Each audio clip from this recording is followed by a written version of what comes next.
ketika kita bicara tentang trading tuh banyak instrumen kan. Apa sih yang diperdagangkan? Nah, sebetulnya di buku itu tuh saya jelasin. Terlalu banyak orang berpikir ketika bicara trading tuh yang paling penting adalah kapan kita beli dan jual. Enggak gitu.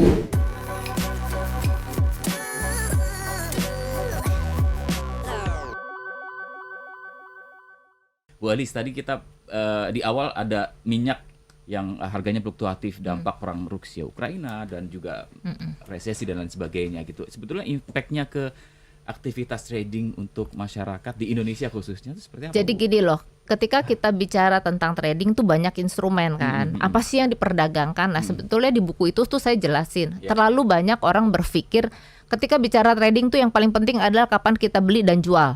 Enggak gitu. Jadi yang paling penting adalah saya tulis trading plan. Trading plan tuh meliputi apa aja. Ketika kita masuk dunia trading, kita harus tahu saya mau pilih instrumen yang mana ya. Tadi ada minyak, ada emas, ada mata uang. Nah, kamu cocoknya yang mana? Jadi yang pertama sekali harus dilakukan adalah tahu dirinya dulu. Risk profiling namanya ya. Saya tipe orang yang harus resiko tinggi atau yang rendah ya. Baru kita bisa ngomongin instrumen, mau tentang minyak kah atau emas kah atau yang lainnya. Kemudian mata uang juga gitu. Mata uang kan yang ditransaksikan mata uang dunia. Mata uang itu juga beda-beda geraknya. Ada yang cepat, ada yang sedang, ada yang lambat. Nah, itu yang perlu Bapak Ibu perhatikan dulu. Jadi bicara tentang trading bukan hanya ngomong, oh jadi ini waktunya jual ya, ini beli ya. Enggak, itu harus mikir dulu. Terus kedua, tentang waktu, time frame juga, time zone. Nah, misalnya gini, Mas Yudi, kamu kan orang kerja. Dengan saya yang ibu rumah tangga, pasti jam kita beda. Betul. Nah, berarti peluang mendapat keuntungan kita juga beda dong. Jadi semua orang punya beda-beda planning gitu loh. Jadi jangan sama-samain, oh dia untungnya 100, oh saya juga harus 100. Lah enggak dong, waktunya kamu sama dia aja udah beda. Terus ketahanan dana uangnya kita beda. Misalnya buat Mas Yudi, oh buat saya 100 juta kecil Bu. Buat saya cuma 10 juta. Ya masa uang 10 juta dengan 100 juta kita untung harus sama. Nah, jadi itu banyak sekali sebetulnya yang harus dibahas. Tadi kalau ngomongin tentang OPEC, kenapa sih kok minyak sekarang mulai bergerak naik? Ya karena ada pemotongan kan. Jadi sama Arab dia mau cut production. Nah, kenapa sih terjadi cut production? Jadi gampangnya gini, kayak sekarang harga emas kan kemarin sempat turun ya. Kenapa? Jadi gini ceritanya, kan Amerika sekarang kan resesi nih. Nah, untuk mencegah inflasi ini supaya kembali normal, maka dilakukan peningkatan suku bunga. Tujuannya supaya apa? Supaya orang-orang nyimpan lagi uangnya ke bank. Oh bunga bank lagi naik nih, udah deh kita simpan uang di bank. Berarti tingkat konsumtif kita mulai rendah dong. Kita mulai nggak belanja-belanja. Kita nggak belanja-belanja, berarti harga mulai bisa turun lagi. Nah, tapi sisi lainnya buat pelaku usaha. Pelaku usaha ketika terjadi tingkat suku bunga dinaikin, kita baru recovery, baru mau mulai. Nggak tahu suku bunganya dinaik-naikin terus. Wah, mereka jadi nggak berani juga kan. Nah, ketika mulai nggak berani, akhirnya mereka udah deh menekan lagi itu produksinya. Jadi jangan terlalu banyak-banyak dulu deh. Mana tahu nanti tambah banyak kita bayarnya gimana gitu kan. Nah, ketika hal itu terjadi, itulah yang menyebabkan kemarin kenapa akhirnya memang kepercayaan orang meningkat ya sama US. Oh ya ternyata bagus ya keputusannya, inflasi kita dari 9,1 jadi 8,6 turun, berhasil. Nah, ketika berhasil, orang-orang akan invest uangnya ke dolar, emasnya yang turun. Nah, tapi dengan adanya cut production berarti kan harga minyak menjadi lebih mahal dong. Kenapa? Karena sekarang dikurang-kurangin nih. Stoknya sedikit, permintaan banyak. Iya, jadi segala sesuatu pergerakan harga selalu ditentukan oleh penawaran dan permintaan. Jadi kalau misalnya berbicara tentang transaksi di dunia trading memang erat kaitannya dengan berita.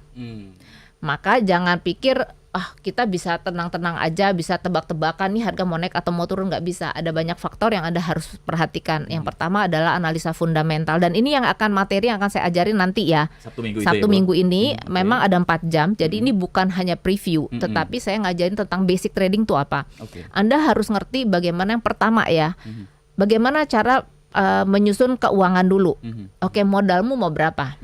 Dari modal itu berapa sih target keuntungannya per hari? Kemudian mau satu hari itu mau berapa kali transaksi?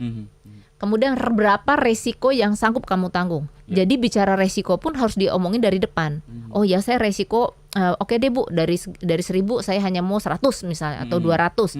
Nah, itu kamu harus bikin dulu gitu ya. Jadi jangan ngomong nanti begitu udah masuk baru gelagapan, wah ternyata ada ruginya, nggak bisa gitu. Jadi trading plan tuh penting banget, financialnya. Kemudian yang kedua adalah analisa fundamental, bahwa pergerakan harga selalu dipengaruhi oleh berita. Apakah semua berita di dunia ini harus saya baca, Bu? Ya enggak juga. Ya, bisa gila juga kita kalau kayak gitu ya. Jadi ada berita-berita penting yang Anda harus baca dan perhatikan. Nggak setiap hari ada berita juga. Ya, minggu ini ada berita yang cukup besar. Berita tingkat pengangguran. Jadi ada yang disebut dengan unemployment rate. Di Amerika ngeluarin nih, sekarang tingkat pengangguran kita udah berapa nih. Nah, itu akan mempengaruhi nilai emas. Kemudian yang ketiga adalah analisa teknikal.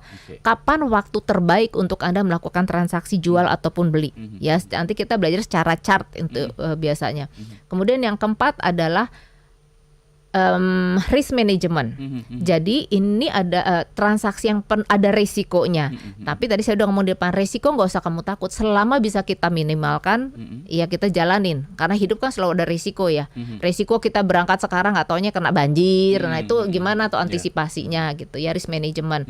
10 kali transaksi, 6 kali masih loss, 4 kali untung, saya masih bisa untung. Caranya gimana? Itu nanti saya ajarin. Saya akan ngajarin juga yang informasi yang beredar kan sering banget tuh yang bilang, oh ikut trading kita ini anti loss. Nggak ada yang anti loss sebetulnya. Tapi saya akan ajarin kenapa orang itu bisa ngomong kayak gitu. Nggak mungkin sebetulnya ya. Tapi saya ceritain kenapa kok ada orang bisa berani ngomong kayak gitu. Namanya locking. Terus yang kelima adalah psikologi. Karena sebenarnya kunci dari seorang trader itu menjadi sukses bukan hanya ngomongin strategi kok. Strategi ini cuma berpengaruh 20%. Memang susah di awal, iya. Karena kan orang baru kan harus, aduh analisanya gimana sih. Sama orang belajar nyetir juga pertama kayaknya susah, lama-lama kan juga jalan sendiri. Nah sama trading pun kayak gitu.